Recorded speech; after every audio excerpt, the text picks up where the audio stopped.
pala tayong ginagawa dito, Hyundai Grand i10. Ang issue ng kanyang sasakyan ay about sa automatic transmission. Para sa inyong kaalaman, ang Starmatic po ay specialist po sa mga automatic transmission, gumagawa po tayo.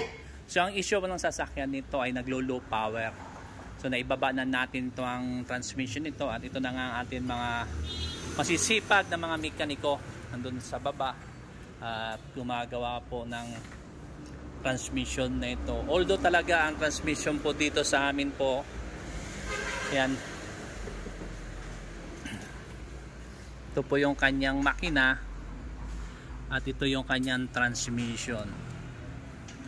O kinakailangan dito ng transmission nito guys ay atin pong i-overhaul, o tinatawag po natin rebuild transmission. So ito na guys ang kanyang transmission. Napakaliit lang siyang sasakyan pero napakaganda.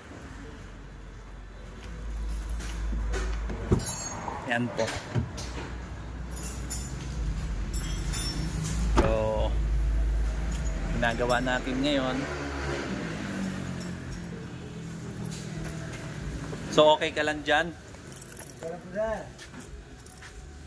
Ito po yung ginagawa natin ngayon dito, yung hanggang sasakyan.